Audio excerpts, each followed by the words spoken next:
Hello and welcome to the Elements of Deep Sea Mining. I'm Eric Young. Uncertainty is a central concept in the deep sea mining conversation. In today's conversation, I'm speaking with Dorothy Dankel about her recent publication on science advice and uncertainty. Why are we playing a game where we're pretending to know? We're not ready to be wrong about this number, but we are inherently wrong because we cannot be right. While Dorothy's article focuses on the fisheries industry, the takeaways and discussion are clearly applicable not only to deep sea mining, but to a lot of the questions about how the authority of science informs public discussion, which has become an increasingly fraught topic in recent years. I hope you'll find the discussion interesting. We get into Dorothy's research on science advice and epistemic authority, the challenges of integrating scientific knowledge with policy, lessons from investigative journalism that Dorothy carries into her research, and the trade-offs of managing natural resources with incomplete data. This is a conversation about why intellectual humility is essential in high-stakes scientific debates. Without further ado, I bring you Dorothy Dankel. Okay. Hi, Eric. Dorothy, thank you for being here. Absolutely. Okay, so with me today is Dorothy Dankel. Dorothy is a mentor of mine. We work in the same research group here at SINTEF Ocean, though she lives in a different city and is an extremely busy woman. And so any time with her is always valuable. I'll let Dorothy introduce herself, but Dorothy has recently published a wonderful paper on the philosophy of science and how we should relate to knowledge and uncertainty and to scientific authority in context of decision-making. I'm very excited that I managed to grab an hour of Dorothy's time for this as she was passing through Trondheim. So Dorothy, I'd like to start the same way that Andrew Sullivan starts all of his podcasts. And that is by asking, where did you grow up? What did your parents do? I think it's really cozy to be asked that question because I think in the professional setting, you don't usually get to talk about where you came from. And I'm such a big fan of my parents. So to be able to bring them into this sphere is really fun. So I grew up in northeastern Indiana in the Midwest in a small town called Kendallville. And Kendallville was founded around 1840, I think, when Indiana became a state, and they didn't have a name for the town. And so they found, for whatever reason, the Postmaster General for the United States was Mr. Kendall. So then they just named the town Kendallville. But we're just north of Fort Wayne, and Fort Wayne is a larger city in Indiana. And my parents, they met in high school, were high school sweethearts, but my mother was born in New Haven, Connecticut, because my grandfather went to Yale, and they lived in New Haven for a while, had 4 kids, but then my grandfather moved back to Indiana because he was from South Bend to buy, his big intention was to buy the newspaper, but he couldn't because it wasn't for sale yet because he was a journalist. So my mom started, I think it was elementary school, then middle school, and then met my dad in high school. And my dad was a sports writer for the newspaper, worked under my grandfather, who became owner and publisher. And they got married in 1977, and I was their firstborn in 1979. My father was in the Army. He and his twin brother were the very first people drafted for the Vietnam War from Indiana when we had the draft. So my dad went to boot camp, and then the war ended. So he didn't have to go overseas, thankfully. But my mom went to Indiana University in School of Journalism and has been a journalist, still is writing. Dad took over the paper and was publisher and retired some years back. And we finally sold our family business to a company that would take care of it and the local people. I think my grandfather expanded the paper from maybe 20 employees to 120. And local news is the passion of our family and community. And so those good Midwestern values and Hoosier hospitality. As somebody from Indiana is a Hoosier, if you don't know that, that's your trivia for the day. Kurt Vonnegut fan. Yeah, cool. That's something that was really important for me growing up. And mom and dad were almost always at work, in the sense that always thinking about, oh, what's the scoop? What's the story? Did you know that happened at hospital board, and maybe the mayor's going to say this type of, and we would get phone calls all the time because of people saying, hey, have you heard about this? Or you need to put this in the paper, or that was a good article, or my son got arrested last night and you will not publish that tomorrow morning type of, and how they have had to massage those conversations and things like this. But so my parents were really a team, and that you have to be in a family business. But I also, one of the traditions that I grew up with that I have brought into my own family now in Norway with my husband and our 3 children is there's always at least 1, if not 2 or 3 newspapers on the kitchen table. I grew up with the newspaper, not just our newspaper, but the Fort Wayne, 2 Fort Wayne newspapers, and the Christian Science Monitor, and all these like really good journalistic pieces. Newsweek and Time were always on the kitchen table. I have something like at breakfast, I need my newspaper. I can't stand the phone at breakfast, and I can't stand just looking at bare wood. I have to have a newspaper. So we have our 3 newspapers on the table. It annoys my husband sometimes, but actually Norwegians are I think in the country, in the world, that has the most newspaper subscriptions. If that's something to be fact checked, Eric. I hear Norwegians are also the country that drinks the most coffee. So coffee and newspapers. I grew up a lot with that.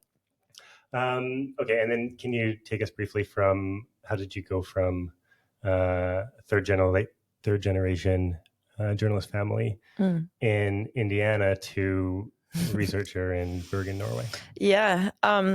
So I think I remember the first time I consciously saw the ocean. I think I was 6 or 7, and we had a family vacation someplace on the eastern seaboard.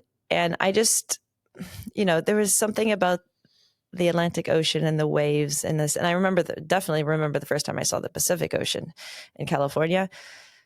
And I mean, it's just like a type of falling in love.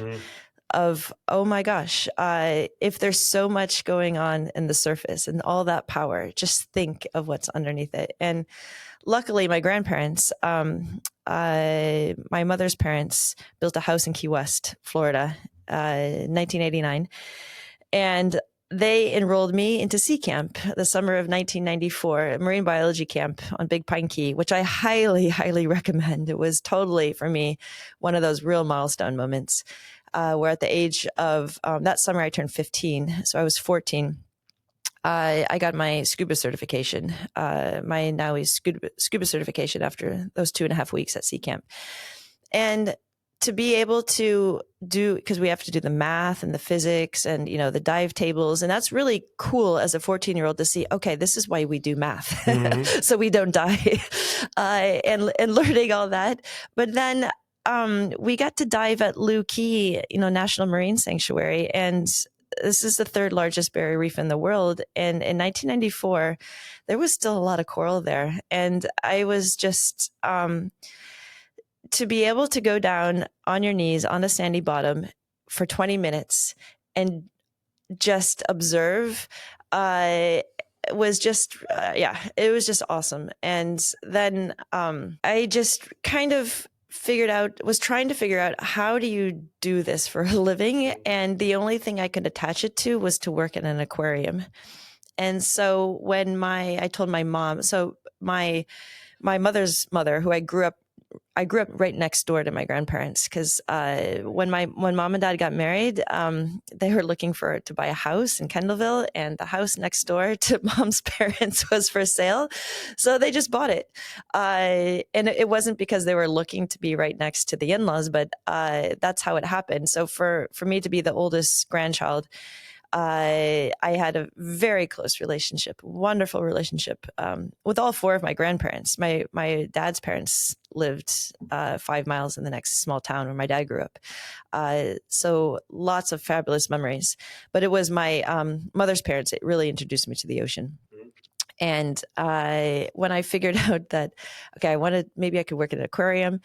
And mom is like, you know what, you could do a lot more things, but they also really encouraged me not to start to specialize in marine biology during my bachelor's. I was looking at different marine biology programs, and both my grandmother, who went to Smith College, her mother went to Smith. Ironically enough, both of my great grandmothers, whose children married each other, they were friends at Smith College, all women's college in Massachusetts. Were my aunt and my sister. My sister's fourth generation Smithy. I wasn't so book smart to get into Smith, but I followed the advice of my grandparents and my mom.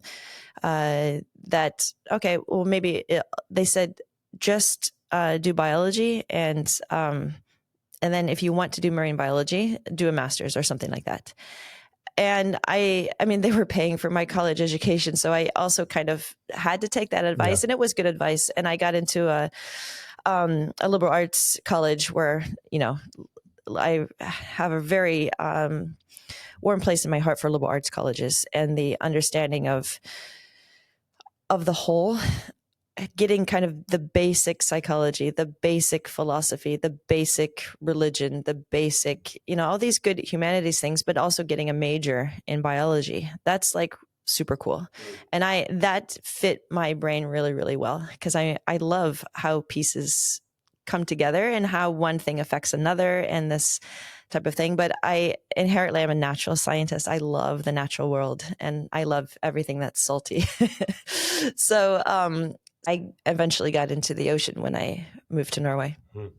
Well, that makes sense then why you've ended up in kind of philosophy of science if you got both a liberal arts and a scientific start in things and appreciate the value of both. Okay, so then before we get on to the substance of your new paper, I'm always interested in how research compares to journalism. Because sometimes I feel like what I do as a researcher is basically just investigative journalism. It's just journalism, only probably like better paid, less stressful, and with a poor understanding of narrative. Yeah, and with easier deadlines. Yeah, right. Yeah. I reflect on that a lot, and of course that has formed kind of how I view the world. I mean, my grandfather also had CIA training, so he was in the CIA during the Cold War, and this kind of interrogation also. I was interrogated a lot as a child by him in good ways. But investigative journalism is a foundation of our democracy, if you just say it right out there. And there's not that many places left that invest in investigative journalism. You know, there's a lot of countries around the world, including Norway, that do significant investments in research. But there's a limit to that type of research. Of course, we can't come up with numbers for everything. But to understand how, for example, a model projection or a temperature measurement relates to something larger, you have to kind of ask questions. And there's not one person who kind of gets it. So you have to ask a lot of different people relatively the same question, but get it from their point of view and stitch that story together. So what is the story? I mean, as a oldest of 4 children, and mom worked from home, so she did all her writing at home. Because we were 4 kids and had to have somebody at home. But dad, of course, most of his career, he was editor. And he would come home at 5, almost on the dot, and we'd see the car come up. He'd come up, and he would come in, and he'd whistle, do a little whistle, like, and then we knew he was home. And then Mom just always was like the gut reaction when she heard the door and heard the whistle. She would say, "What's the scoop?" And then he would say, a 3-sentence summary of what happened that day. We sit down, say a prayer, have our dinner, and then start our evening together, which always included watching the national news. And that was for me, I just was very interested in news, and that journalism being a discipline with rules and standards of what questions can you ask? What are the tough questions? What are the inappropriate questions that you don't ask? But what are the tough questions? Also, I grew up on Sundays as a family. We watched 60 Minutes and then Murder, She Wrote. And Murder, She Wrote, I don't know, did you grow up with that in Canada? My mom read every Agatha Christie book. Okay, so yeah. I had those around, but I never saw the show. Well, so Angela Lansbury, one of the big iconic actresses of the 60s, 70s, and 80s. Oh, you know what? My mom did watch this. Yeah. I mean, it was on CBS, and it was one of the longest running. I mean, it was just brilliant. So it's every show's a murder mystery. Yeah. And Angela Lansbury plays Jessica Fletcher. She's a writer from Maine. By the way, I love Maine. I don't know if we're going to get on that topic, but I love Maine. And she's from a fictional place called Cabot Cove, Maine. And she writes murder mysteries. So she's a writer, and she uses her investigative mind as a writer with characters to understand how to piece the puzzle together. And then, watching 60 Minutes, the iconic CBS journalistic review, where they take, what are the big topics to go into depth, and then murder. I mean, and we watched this as a family. I mean, everyone on the sofa watching this. So it was, very formative. And it really got into my head that it's about asking the right questions, but also getting the diverse opinions. Like, you don't think that the waiter maybe sees anything, but until you ask the waiter, did you happen to see something on Sunday night? And he says, well, actually, when you asked me, and then that reflection. So, good journalistic standards and as a discipline has definitely a place in research. Putting together a consortium, like who should be at this table, who should help us on this topic, and asking people, well, what do you think about this? Yeah. Do you see something that I don't see? And that's just kind of, good teamwork that helps research projects really come together. Okay, so masterful segue towards your new paper. Are we ready to be wrong? I guess I'll let you introduce the paper, give kind of a 3-sentence summary of the main thrust, and then tell us your motivation for writing the paper. Why was it important for you to write this now? And if you've got any feedback, how it's been received so far. Yeah. The paper was written several years ago and submitted and totally rejected. So that's another type of thing, like never give up. And as we say in basketball and everything, teamwork makes the dream work. And the first paper failed because I didn't have all the pieces yet. It was a very good topic. So the editor says, this is a really great topic, but it's not there yet. And he didn't give very much advice afterwards, but okay, fine. I was rejected without a review, and it just kind of sat there. And then one of the best things, I guess there's 2 really good things that happened to me for my career during the pandemic. And one of them was, both have to do that we moved our conferences online.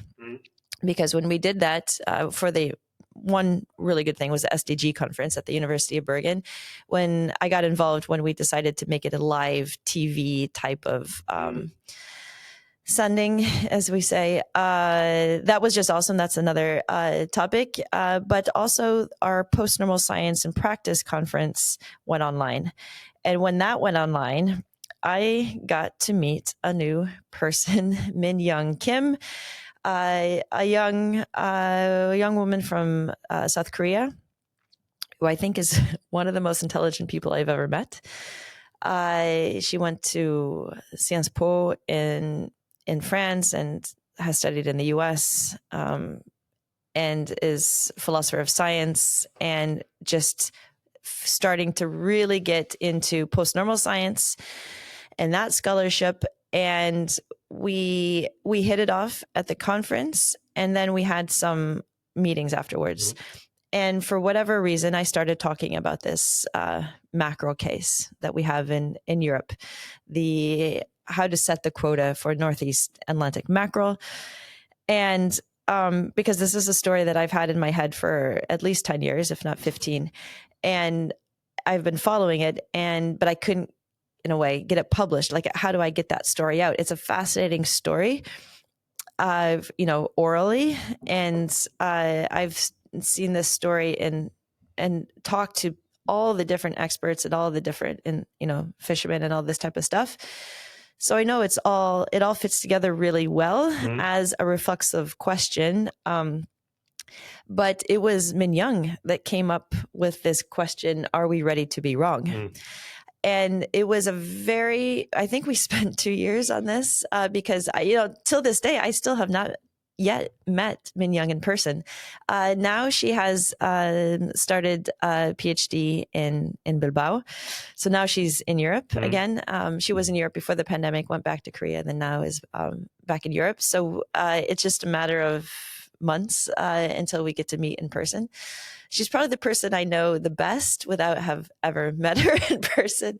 And it was Min Hyung's brilliant mind and the connection to philosophy of science and the philosophy of Miranda Fricker, which we go into more depth, which was obviously, in retrospect, such a huge gap. That was the gaping hole that the original editor could see that I couldn't get because I hadn't met the right colleague to help me put this into something that is more actionable. It's not just a story.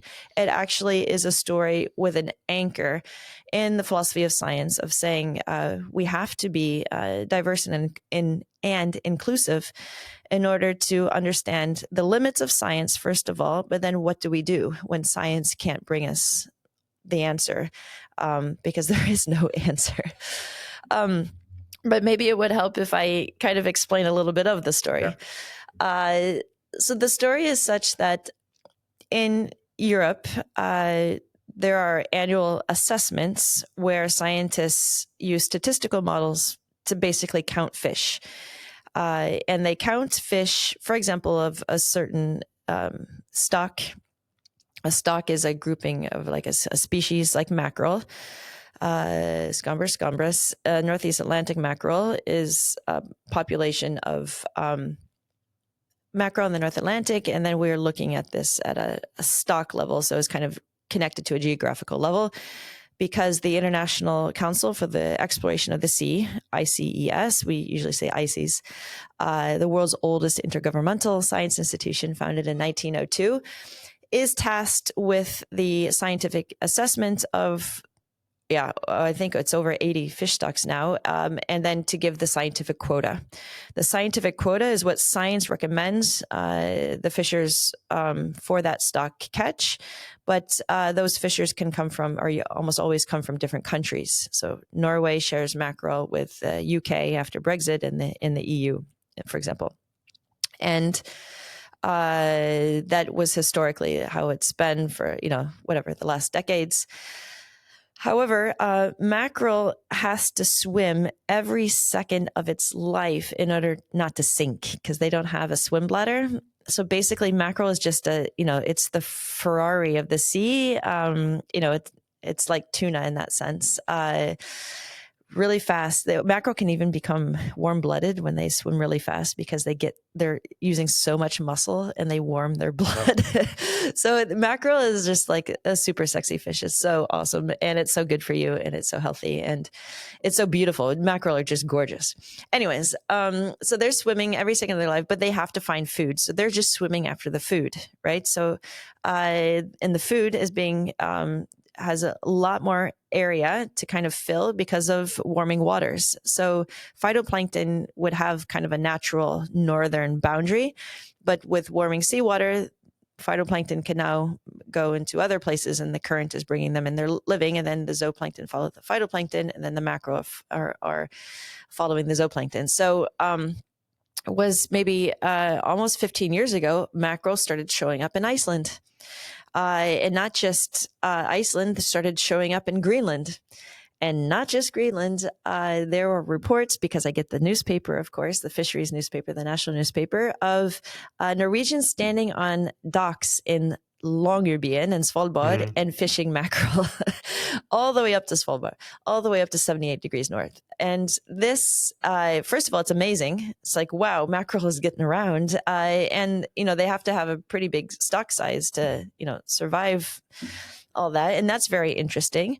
But this was a lot of anecdotal information as well, because our surveys, the scientific surveys, they're not going around Iceland and to Greenland, and we just can't cover that. I mean, these surveys, every 24 hours on the ship is easily $15,000-$20,000. So, I mean, you can't just follow the fish, right? And also the cruises that do the basis for the data for the assessments, the research cruises, these are predetermined and following a protocol that you have to keep consistent over time. Otherwise, you can't compare your time series. So you can't just follow the fish. The fishermen follow the fish. That's their job. Yeah. The scientist's job is to follow the protocol.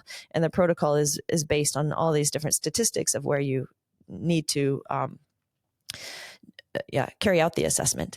So anyways, so hold on, sorry. So one part of the story is that the environment of the fish is changing, and the scientific protocols were set up in a previous kind of environmental situation where the fish were in certain places. Now they're in new places. Right. But not only is there just a problem of changing scientific inertia, but it's a problem if you change a protocol because you've changed something that's standardized and now it's not comparable. Exactly. Okay.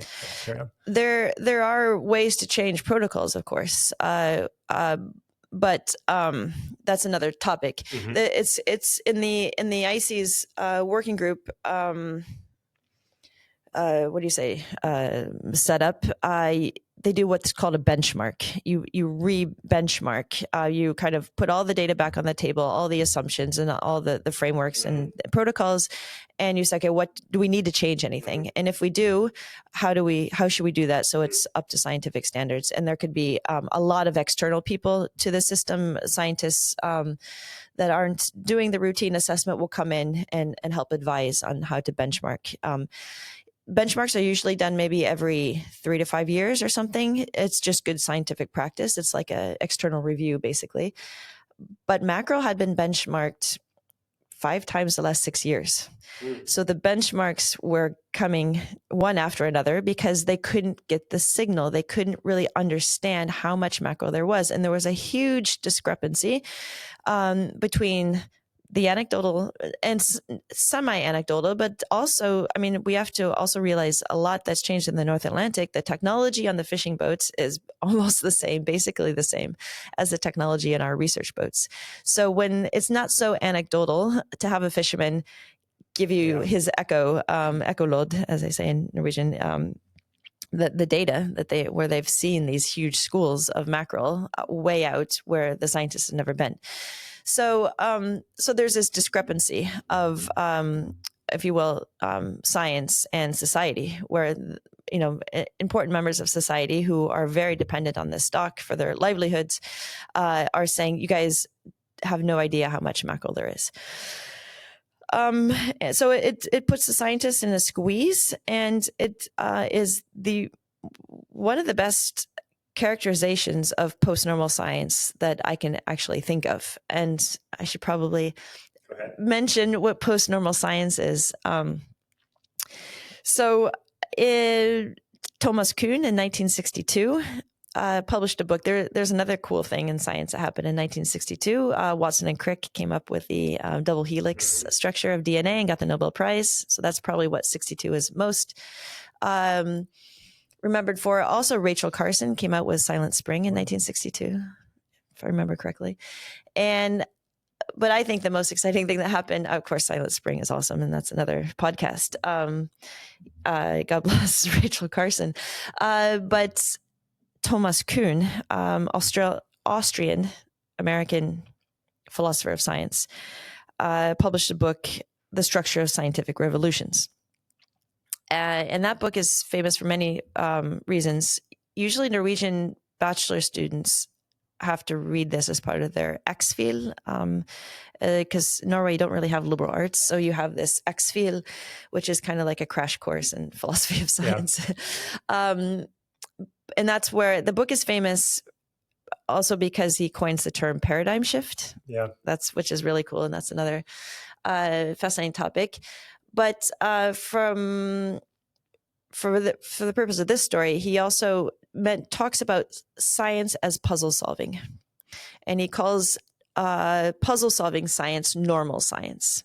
You're just solving a puzzle, trying to figure out how, for example, how to get a man on the moon, which they hadn't done in 1962, but it's a problem that can be solved. Yeah. And there's different ways to solve it, but you solve it. Get a man on the moon. Make a supersonic jet, if it's an engineering problem, but it can be solved. So two philosophers of science, Sylvia Fontowitz and Jerome Ravitz, Jerry Ravitz, both who are still going strong, they were working together. Sylvia was in the European Union in the Joint Research Center, and Jerry was at Oxford. And they started to think about, geez, there's so many questions these days that have super high systems uncertainty that there is no answer. Things are so uncertain in many different fields of science, whether it be climate science or, predictions or, urban planning and population growth, or like we don't know what the number is going to be. And actually a number can't really describe the whole of the situation. And the stakes are really high, actually, if we don't know this, because we have to make urgent decisions about what to do for next year's budget, or what to do about climate change, or what to do about fish stocks. We have to come up with that scientific quota next year, because that's the whole management system is dependent on getting that guidance. But what is that number? How many fish are in the sea? We don't know, but we can make predictions and projections and educated guesses. But the uncertainty around that is still very high. We have uncertainty that we know about, but also these unknown unknowns. For example, like how climate change is going to affect the stock the next 20 years or the next 5 years. We don't know, and you really can't know because it's not knowable. But yet the society and management system, in this case for natural marine renewable resources, is dependent on you knowing. You have to say something. You have to guide us. So Silvio and Jerry came up with this term post-normal science, where it's not puzzle solving anymore, but it's high systems uncertainty, urgent decisions, and high stakes. So they coined this, and the first papers came out, I think it was 91, and then 92, 93, 94 were a lot of sequential papers, mostly in the Journal of Futures, because that was one of the journals that was particularly in tune with this concept, and gave it some space. And actually the Science for the Post-Normal Age, Silvio and Jerry's seminal paper, it's the most cited paper in the journal's history. So then, lo and behold, longer story short, the University of Bergen ends up being a center of gravity for post-normal science, mostly through the work of Professor Roger Strand, who was a mentor of mine, Kjell Hies Hauge, who's now at the University College in Bergen, and Jeroen van der Sluis, a Dutch professor who used his PhD and postdoc to really apply postnormal science to the IPCC. And then I got exposed when I worked at the Center for the Study of the Sciences and Humanities in 2010 to 2014-15. And really getting close with Silvio and Jerry and how to apply this to fisheries. So they were also in absolute agreement and alignment that, Dorothy, this fisheries stuff, there's a lot to get into there. But there hasn't been a big community around it. And until I met Min Hyung, and now I really think that we can do a lot more proactively on how to bring post-normal science to fisheries. So we explain in the paper of how the mackerel case is a post-normal case. And basically rule number one, when you identified a post-normal problem, you need to extend the peer community. And that's has been very blatant. And actually part of the scientific protocol of ICES is that it's the scientists that do the assessment. But what do you do when the assessment is broken? And there's other citizens and other stakeholders that have a huge stake in this, that have other types of information. So we problematize that ICES as an institution isn't ready to be wrong.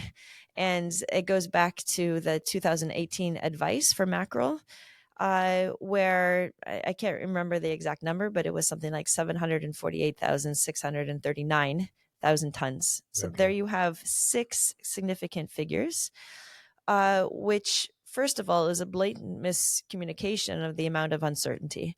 So the rule of significant figures is in significant digits is if you have 6 significant ones, you are really quite certain they're going to the nearest ton of how much they're advising the quota should be. Everyone knows that that's wrong. It's mathematically wrong. Mm-hmm. You cannot know this number to the nearest ton. But that it's standard practice. And it has to do with the coastal state negotiations that they're going to haggle. They need the haggling over every single ton because of the political. But I have a problem with that because that is the political shouldn't influence the scientific, the math, basically. But it does. So that's one thing. And total miscommunication of uncertainty, and we problematize that and come with recommendations. But the fishermen, when this quota came out, the fishermen said, there's no way that there's that much mackerel out there. And this is curious because usually the fishermen are telling the scientists that the quota is too low, that they're not seeing all the mackerel. But this was a case where it was the opposite. The fishermen said that number is not right. There's no way that there's over 700,000 tons of quota to be taken there. There's no way we can even take that quota. Where did you get that number? Your model must be broken. And it's the way this happens through the protocol that the member states of ICES that fund ICES has to go through. For example, Norway is a founding member of ICES in 1902 and also, of course, a member state of ICES. And the fisheries minister puts in a formal request that say this quota should be revised.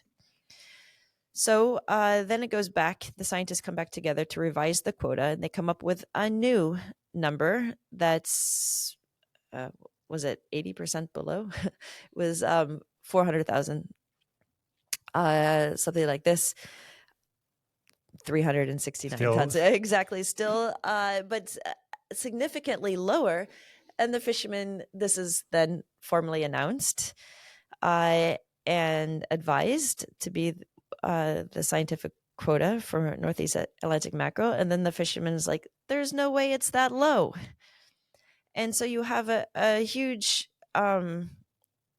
two totally different perceptions of the same thing, where we know that science isn't really helping so much at this point. I mean, is it 700,000? Is it 400,000? What is it? And if you don't know, or if there's really big problems with a model, do we have to give an advice every single year? Isn't it good enough just to say, sorry, the model, we don't understand what's going on. There's different signals. Mackerel is inherently hard to assess. Everyone gets that. Mm-hmm. Scientists get that. The policymakers get that. The fishermen get that. So why are we playing a game where we're pretending to know? We're not ready to be wrong about this number, but we are inherently wrong because we cannot be right. And this is very humbling. Yeah. Because of course I you know, this has been a very important paper for me personally to write, because I know and I deeply care about these institutions and these scientists that, you know, are working, have had fabulous and very important careers on how to do fish stock assessment and how to give good scientific advice for the health of our ocean, for the health of our economies and our coastal communities. But, and in order to get to a 21st century understanding of natural renewable resources, we also have to critically assess what we have been doing the past 40 years and the appropriateness to bring us into a new, you know, decade of marine science. Because I'm not convinced that we're doing our best. I'm not convinced that we are extending the peer community, as post-normal science would dictate, in order to help us with this problem. And so then the second part of the paper is reflecting on ICES as an institution and kind of this parallel universe that happens within the same institution. You have the hardcore stock assessment scientists doing, you know, the hardcore science advice. But in this parallel universe, you have a lot of momentum that has been gaining over the past 3-4 years on stakeholder engagement, which is fabulous. Yes, ICES as a science community of 6,000 scientists is understanding that, you know, our member states, most of them being in the EU, have that core value of engagement and diversity. And that needs to be reflected in how we do science and advice. And so we connect that to all the really important work that has been done the last handful of years on stakeholder engagement. And as we do that, as we kind of follow these parallel tracks, the connecting of, okay, a new generation or a new way of doing advice that is including a legitimate, incredible stakeholder participation and stakeholder engagement, with all the caveats of, okay, well, we still need independent science. No one is saying we not going to have that.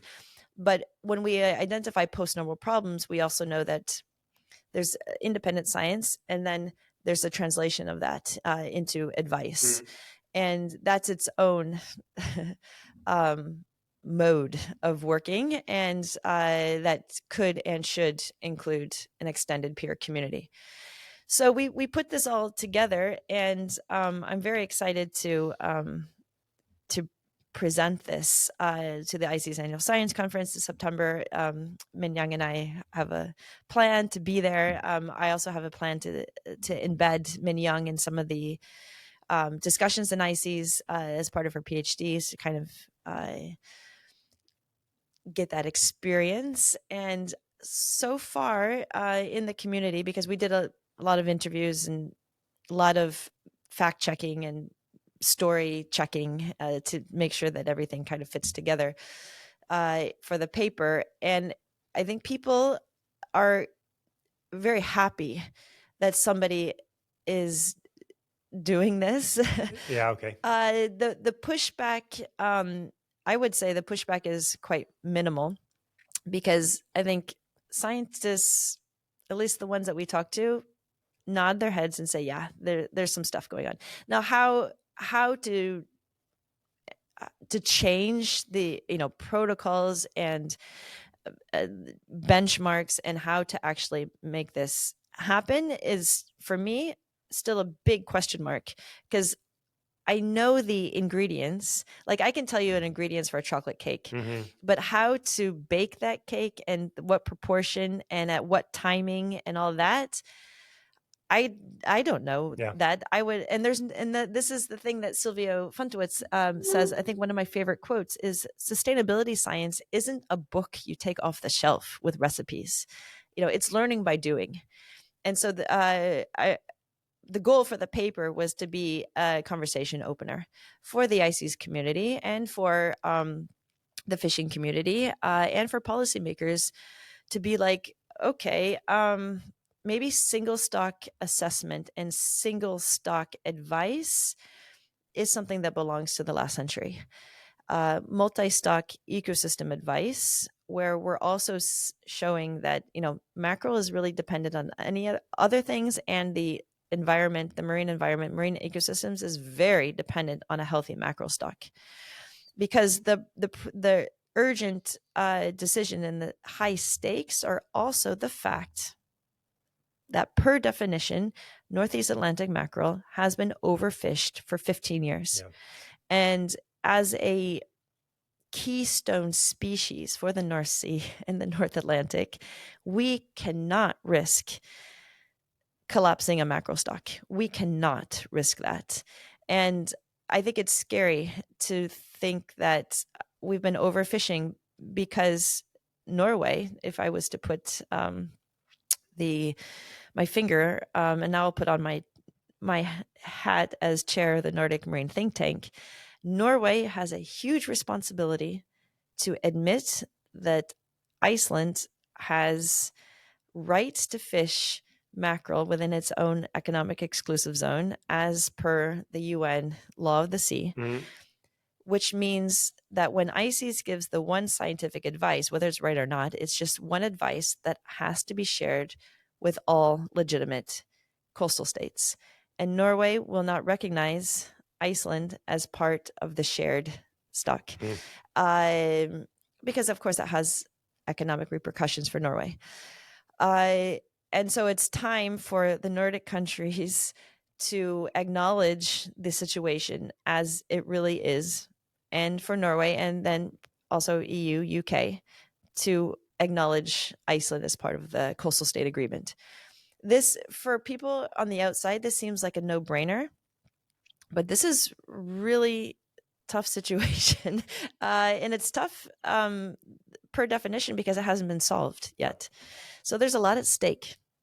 Okay, so let me drag you back to the normal, post-normal distinction. And I mean, I think we're all becoming more aware of big problems that have lots of uncertainty, lots of complexity, and where the scientific advice is either not simple or hard to follow. So, I mean, climate change, the poly crisis is the obvious example. I think that COVID gave everybody a really good crash course in the limitations of science, especially in situations of extreme time pressure. And then obviously, I think for the audience of this podcast, the deep sea mining question is another one where uncertainty is the elephant in every room. Okay, so your paper has a lot of very interesting concepts, which I think deserve explanation. Post-normal science, epistemic justice, epistemic authority, extended peer community. But I'd like to start with two more common words that are central in your paper that I think a lot about in my work. And this is uncertainty and complexity. So how do you think about, is uncertainty different from complexity? And how is that importantly different for scientific approaches to questions that have uncertainty, complexity? And I feel like we could get into further distinctions, like the difference between a complex, a complicated, and a random situation. But let's start with just what are the different kinds of uncertainty? Yeah, I mean, there's a lot of different types of uncertainty, and the post-normal science scholarship has made this very explicit, and has come with this is a lot of the work that Professor Jeroen van der Sluis has done when he was at Utrecht, and also named one of the Netherlands top. He was number 25 on a list of 100 most influential Dutch researchers for sustainability. So that was kind of cool. But then I didn't have anything to do with this, but the University of Bergen I got him to make a full professor position at the Center for the Study of the Sciences and Humanities at the University of Bergen. And Jeroen has really expanded on the post-normal science method of NUSAP. NUSAP is an acronym. It stands for numeral, unit, spread, and assessment and pedigree. Mm-hmm. So let's just break down kind of uncertainty from that number, mm-hmm. the 749,643 tons. So you have that number. It's right in front of us on the table. Here's the number. So let's break it down, right? So the N, in NUSAP, the numeral. Okay, we have the number and the unit in tons. Tons of mackerel. Tons of mackerel. Then the spread, the S, the spread. So that number, because we're doing Monte Carlo projections in the future, has like a high and a low spread of that number mm-hmm. in the different projections. And then maybe that number that is on the table now is the average of that spread, for example, or the median. Mm-hmm. But then those are very quantitative ways to kind of understand, okay, what is this number? But then there's two qualitative aspects to that number that Jerry and Silvio called the assessments and the pedigree. Mm-hmm. So let's do the pedigree first, because that's the fun one. Because like all dogs and horses, for example, have a pedigree. Where do they come from? What's their bloodline? You can say the same thing for a number. Mm-hmm. What's the pedigree of this number? Where did it come from? Mm-hmm. Is it coming from a model ensemble? Is it across many different models have converged to give this number? Or is this just based on one model? And then who runs that model? How did it come up with? What's its origin, right? So who has been working on it? Has it just been two scientists from Norway, or is this kind of a community-based model that IIASA has put together over decades, for example?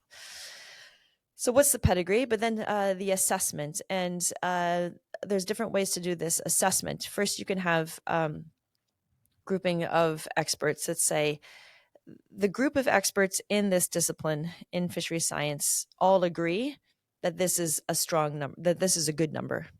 Mm-hmm. Or not all experts agree that this is a strong, robust number. And it would be fascinating. And actually, this is if anybody wants to put together a research project that would actually put NUSAP into ICES, the International Council for the Exploration of the Sea assessment process, and to do a survey of the scientists in the room. What do you actually think about this number? Behind closed doors and, more or less anonymous, but to have that discussion, because, there's good and bad things about institutions. And a bad thing is when an institution has such pre-agreed or very stringent protocols where the individual is not free to think independently. And I see this happening in many different aspects. So this is absolutely not only related to fishery science, but it's in so many other aspects. I would encourage the listeners to do this kind of experiment, or when you see a problem happening in society, a problem happening in politics, or a problem happening for an agency or something like this, ask, is this just a relic of the way the institution works?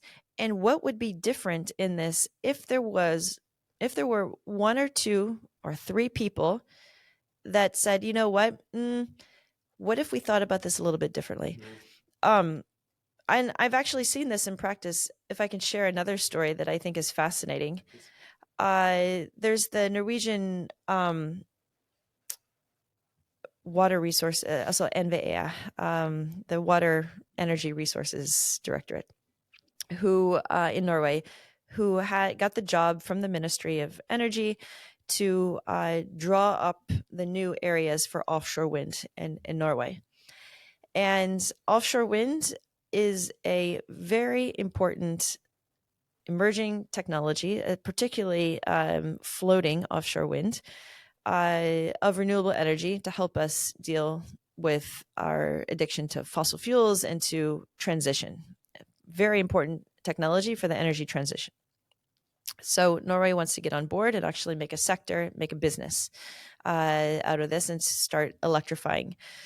So NVE is in charge, so a government institution is charged with identifying these new areas. Now, there's a lot of ways that they could start drawing the lines on a map.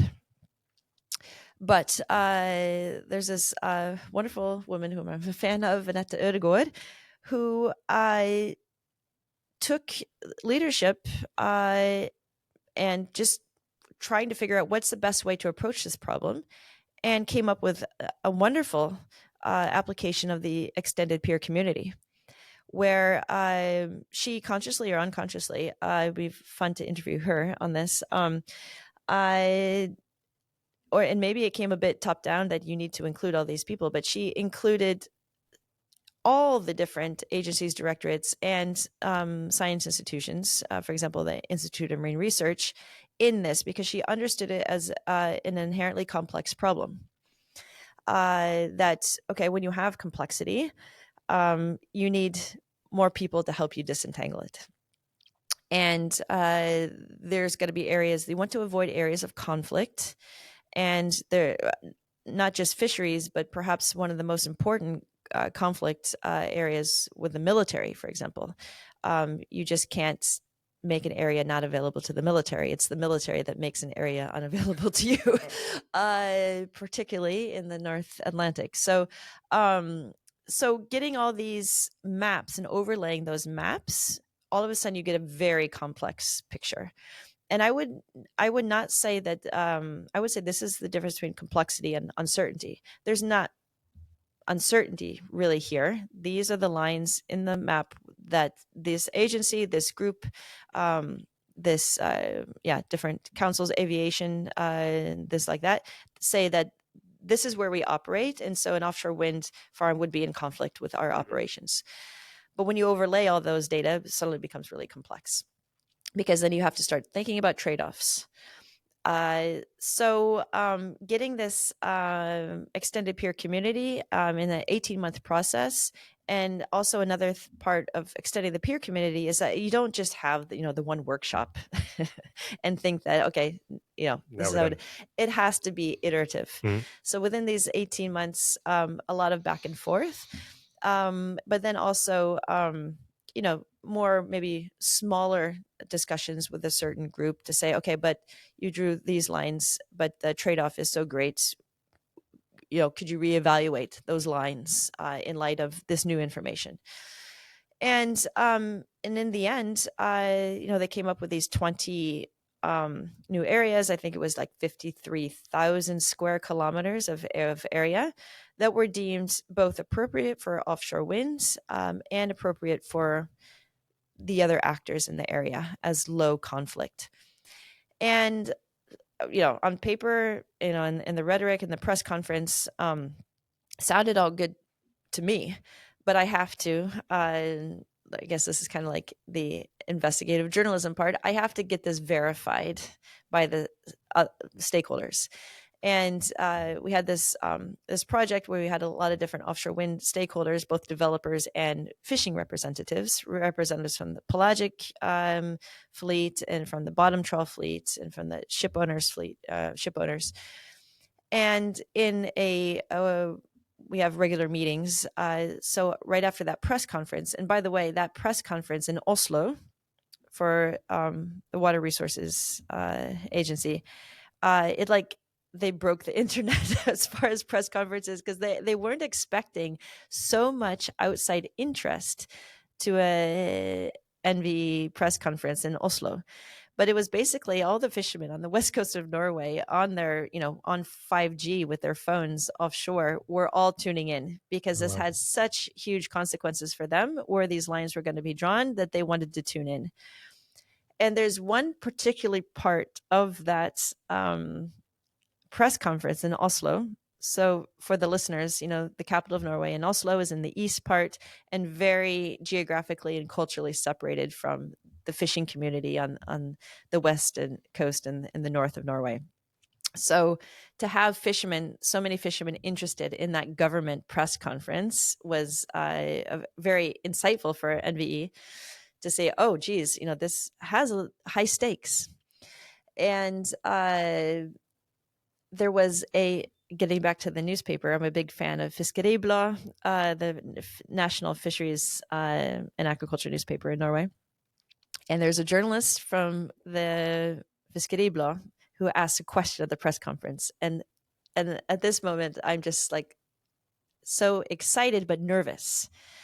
Because here's Annette Ødegaard, who's a government bureaucrat who has done an excellent job and shown great leadership skills of making this complex picture credible and legitimate for the nation, was asked a question: how did you think about fish resources? Like, what type of data for fishing did you use? And for me, this was like a test. So I don't think ever there has been a question from an NVE press conference in Oslo about fish. And not only that, the answer, I wasn't quite expecting this either. So Annette said, well, we worked very closely with the fisheries directorate on the herring and the sand eel for these certain areas, but there are a lot of other species that we took into account. I'd like to invite my colleague Bård Aalbakke from the Fisheries Directorate, who's here today, to give you more information on that.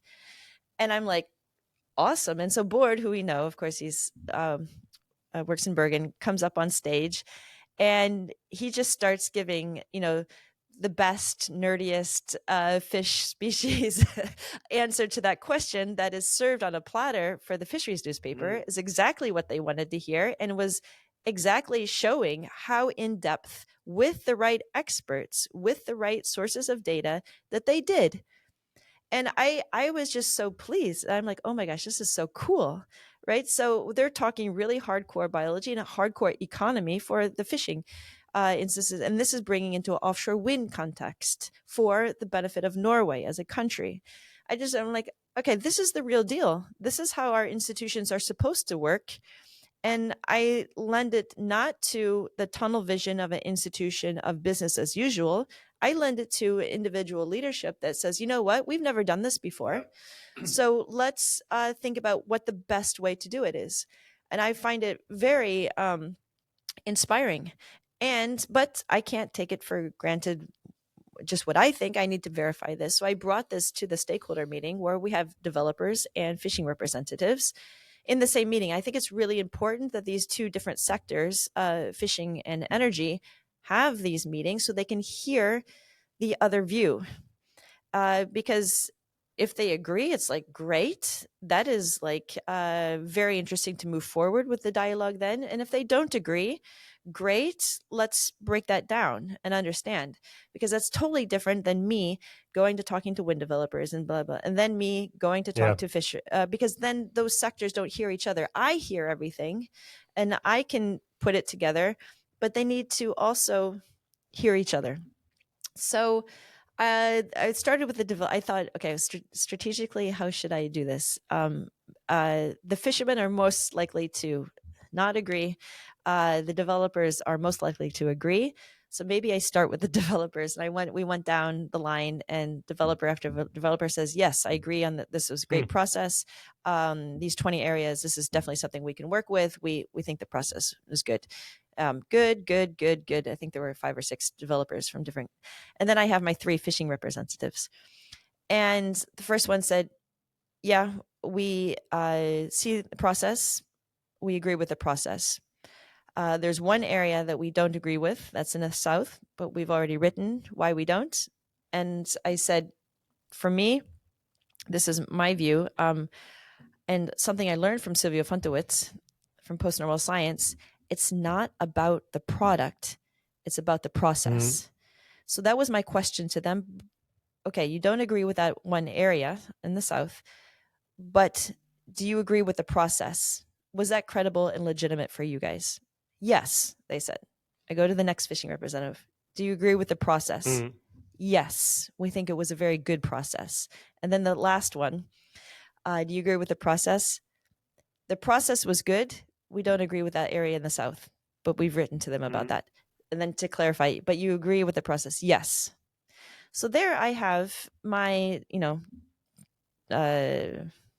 15 something stakeholders around the table who are coming from different sectors and agree that the government's process was good.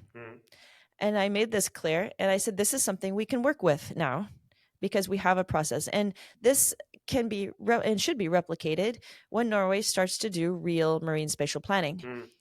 As long as we have a process that's credible and legitimate and then salient, of relevance for the stakeholders, we can work with uncertainty and complexity. But if we have a process where people it's not legitimate, it's not credible to start bringing new data in or new stakeholders in, or that the process is messy, that there's maybe one agency that is kind of taken over and is a hierarchy over other agencies, and there's not individuals that can try to look at how actual cross-sector collaboration would look like, and all this. I think it's a very good example that I also bring into lectures for engineers, because I think for engineers to get closer to natural renewable resources, beyond wind, but the living natural renewable resources, and how those are feeding economies of coastal communities all up along in the Arctic, for example. I think it gives them a new light of how to attack or to embrace complexity. Yeah. So in that story, and especially where not only in gathering all the information, but in presenting the information, when asked a question, she handed the microphone to someone else. Yeah. It makes me think of the word intellectual humility, which ties in. I mean, I think a lot of your paper, both reflexivity and also a lot of these concepts of epistemic authority, epistemic justice, come back a little bit to, intellectual humility. And then I think part of that is people's comfort with uncertainty. Like, I was reading actually last night an account of people making just kind of good and bad decisions, and they brought up Chernobyl and kind of walked through how that happened. And one of the things that they kind of took away was people who are uncomfortable with uncertainty look for answers and try to cram them into situations where answers maybe don't exist or they're not found yet. And they lack this self-reflection. And then they're also not open to, like, being open to, if you are comfortable not knowing something, then you're going to be more open to looking for someone else who has good input, and especially looking for someone else, because I feel like sometimes, like, well, I don't know this. I recognize that nobody knows this, but I have some authority, so I have to give an answer, as opposed to, I recognize that this is squishy, that there isn't an answer. And so even though this other person doesn't have a strong answer or doesn't have the right answer, I should include their perception of the uncertainty. I don't know how to make that into a question. No, but I this intellectual humility, and what good is it? What is it? And is it helpful? Reminds me of a story about Niels Bohr, so the famous Danish physicist. Did Niels Bohr win a Nobel Prize? He probably did. I don't know. Anyways, Niels Bohr, the famous Niels Bohr, would gather PhDs and postdocs. They would have these, chats in the lab, coffee, cigarette, probably, chats. And Niels Bohr, of course, he was he was the guru and the high intellectual. Mm-hmm. And so to be a PhD or postdoc in that lab, of course, when Professor Bohr sat down and started talking, you wanted to gather around and listen. And so they had very frequent, regular lab meetings, if you will, where Niels Bohr would just start talking.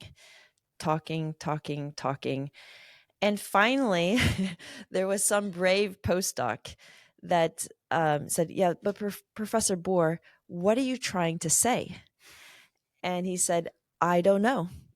I don't know what I'm trying to say until perhaps I say something of value to pick up on. And that kind of humility, and also understanding that science is a process, that you don't maybe know where you're going, but you have to get stuff out. You have to purge your brain so that others can maybe say, yes, that I get that. And what about this? And that chain reaction of ideas that can happen. But you have to be quite humble to say that I don't know what I'm talking about right now. I have an inkling that something is in there, but I have to work it out. And will you help me work it out? Mm. That's also quite humble to say, I can't do this by myself. There's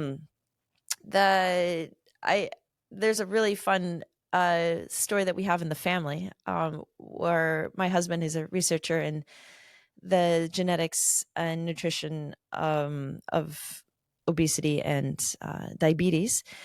And he was at a conference during his PhD in Istanbul. And he came back from that conference so happy. He was like, so happy. He's like, I'm like, how was the conference? Oh, it was so great. I went dancing, and there was this girl there, and she was just so awesome. And you got to meet her. You got to meet her. And I'm like, okay, who is this girl that you met in Istanbul, and why were you on the dance floor? Because it wasn't exactly the thing I had thought in my head he was doing in Istanbul. And he's like, okay. He's like, listen, because he, in my opinion, this is my, what do you say? The way I had in my head, he just went with his poster to Istanbul. And he didn't get an oral presentation, probably because he was like, in the middle of his PhD and didn't really have any papers to show, but he had some data and he put it in a poster. So then you're kind of like, what can happen? Like, what big scientific breakthrough could actually happen with a poster? But what happened is he's standing at his poster, and this woman comes over, young woman, and points to a data point on the poster and says, that homeobox transcription factor, is that what I think it is? And they started this conversation. And for her, it was a huge epiphany, because that data point was what she needed to confirm the experiments that she was doing and the mathematical theory of non-coding DNA aspects. And it was that intellectual boom. There it is, that she needed that. And my husband had no idea why she needed that, but to see someone else get that missing piece of the puzzle, or that humility to kind of go around and say, you know what, there's something, to go to different people's posters at a conference and be like, how does this relate to my work? What is, and that's why we go to conferences. That's why we mix. That's why we converse. And, you can do that in a totally different way. And, long story short, Melina Klausnitzer and my husband, Simo Donkel have had an amazing collaboration based on that poster. And then, of course, went on the dance floor. Now we're all close family friends. And I have also been working with Milena in a theory of science and ethics, and she has her lab in Boston and is working for Novo Nordisk and some, huge, awesome stuff. But the fact that, we are a community of scientists and we all have different pieces of the puzzle, but unless we're talking to each other, mixing, sometimes we say stuff that we don't quite know what it means yet. Yeah. I go a lot back to that intellectual humility and, teamwork makes the dream work. Wonderful. Well, I mean, I'm tempted to leave it there, given that we're out of time. I really wanted to ask you, specifically how this, how your post-normal musings should apply to the ongoing deep sea mining questions. I don't know if you have a few more minutes. Sure. If you would like to speak, because I know you're interested in deep sea mining. And yeah. I mean, I'm very interested in deep sea mining because it's also a very fascinating post-normal problem. Mm-hmm. High systems uncertainty. We know, I would say, quote unquote, nothing about the deep sea. Of course, we know something about some areas, but every time we go down to the deep sea, we find something new. And the vastness, of course, of the deep sea, it's the most unexplored part of the planet. It just very much lends itself to a post-normal problem of high systems uncertainties, urgent decisions, and super high stakes, not only the economic stakes, geopolitical stakes of, rare earth minerals, but for me, the biggest stake is the natural stake. What happens to the environment? And that's the crazy thing, is we couldn't know. That would be the unknown, because how do you know a change in an ecosystem when you've never mapped the ecosystem? I mean, it's like ridiculously unknown. So, I mean, it says itself that if you were to cause a major shift, or that would affect ecosystems, that would have ripple effects for different parts of the ocean, that's nobody's ready to take that risk. But how do you know that that's actually a risk? You can't know, right? Mm-hmm. And then some people would argue that, well, it's China having 80% access to or 100% access to 80% of the rare earth minerals is a bigger risk. The ocean can take care of itself. It always has. It always will. It's too too big to die, or something like this. I don't know. But I think that, if we go back to intellectual humility, of how much we don't know about the deep sea, it says itself that we have decades of deep sea science before us before we can ever think about harvesting something that's non-renewable. But also the philosophical question of, the arguments of, well, we need these rare earth minerals to electrify and for the energy transition. And so that we can slow climate change and its effects on the ocean. Yeah. But then the question is, it's 2025. Why would we ever think about starting an energy transition, a renewable energy transition that's dependent on non-renewables, meaning minerals? That doesn't really make sense for the next 100 years. So it's like it's like that tunnel vision of like, okay, well, we know fossil fuels are bad, so we're going to electrify, but then we need rare earth minerals. So it just doesn't logically get into my mind. And also, from an economic standpoint, I haven't seen any economic analyses that say that this could even be profitable the next 20 years. So what's the economic argument, really? And then, of course, I get the geopolitical. You want to control that, but also about controlling technology. And wouldn't we want to be, the first nations that can do saltwater batteries, or something like, something that is a real innovation, instead of old 20th century mechanics of how to generate electricity. So, I'm of course very skeptical. I don't see a need of deep sea mining at all. So what you're kind of saying about deep sea mining is we have an appropriate approach to something that we know so little about and that's so important, and that approach is curiosity and investigation. Yeah. And then this issue of trade-offs and how to solve the energy transition, given that, like, oh look, there's shiny things down there, but we know so little about down there. You're kind of saying, well, we should stay in that situation. It's more appropriate to stay in places where we have more certainty. We'll look into technologies that we can solve this without such a huge risk. Exactly. I mean, isn't that just pure logic? Yeah. I mean, that framing is very sensible. And I feel like it encompasses a lot of the deep sea mining discussion. People will say, yeah, but we really need to get these minerals. And yeah, it's uncertain, but everything's uncertain, yada, yada. Yeah. I'm very grateful for, are we on the record now? We're still recording. I might try to slip something in earlier. No, but to put it into a Norwegian political context, the reason we don't have to put it this way, worry too much about deep sea mining within the next several months is because the Social Left Party put a stop to it, at least for 2025, the concessions, because those deep sea mining concessions were fast tracked. And I have to admit, I was personally and professionally very annoyed. And I see just in this conversation that if we were to think of good things that come from the deep sea mining conversations in Europe and in Norway, for example, is that finally we're talking about the deep sea. Yeah. So I think that's great.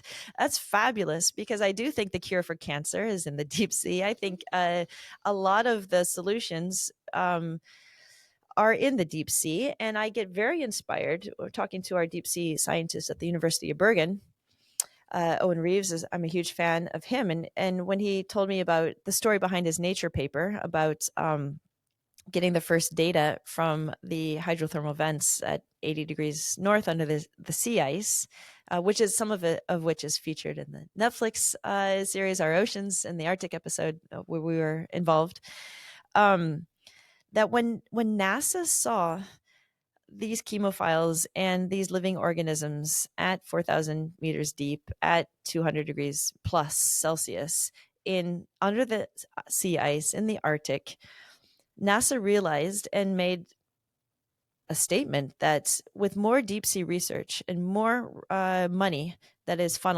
perhaps funneled out of NASA's, I'm all for exoplanet research, but the deep sea research is totally underfunded. And they realized that if they put more money into deep sea research, significant money into deep sea research, not symbolic, within 100 years, NASA said they think that they can come up with understanding the origins of life in the universe. And that's something that, for me, is a statement of high significance that should inspire many other sectors to understand that by understanding our own planet, it's also a reflection of understanding us as humans. And, Galileo looking at the moons of Jupiter and all these fascinating things that deep space has given us. Ultimately, it's a reflection on who we are as humans on this earth. And I find it particularly interesting when Elon Musk, Jeff Bezos want to colonize Mars, because for me, that's a dystopia. I sure as hell don't want to go to Mars. They can if they want to. That's fine. It's a free world. But when other billionaires like Ray Dalio from Ocean X say that, you know what, it's the deep sea.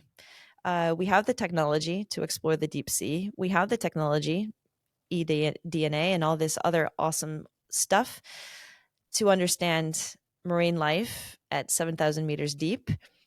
Here's the infrastructure. You give us a scientist. Let's go do deep sea research and bring that straight to heads of state so that they can see the other living and non-living citizens within their economic exclusive zones and give a voice to them. And that is inspiring. I love Ocean X and our collaboration that we've had with them with the University of Bergen, the future collaborations we'll have with them, because deep sea is where it's at.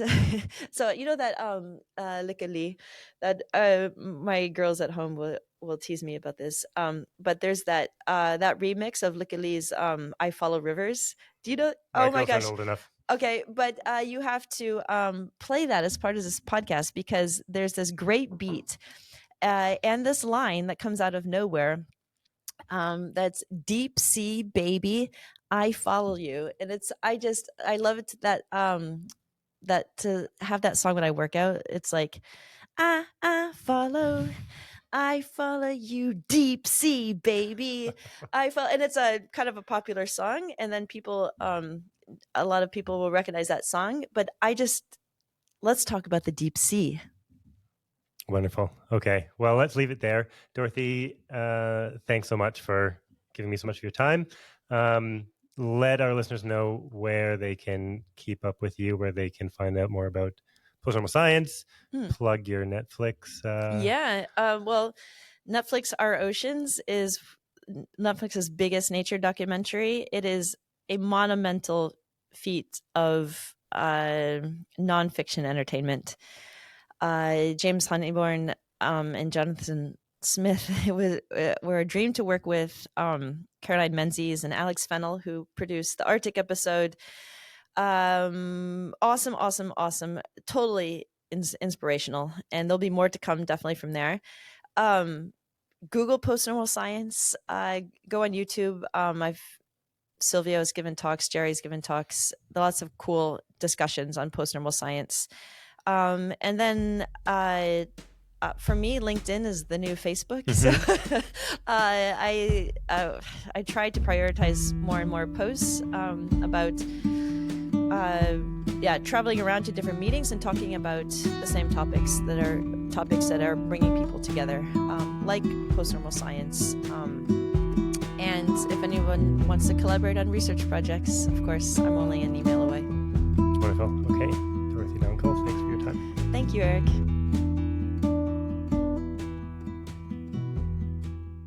Do you have like an intro jingle where you're like... I actually got Jesse to send me one of Oh, his. that's perfect. Of course. Jesse would... Oh, I would love to see him again soon.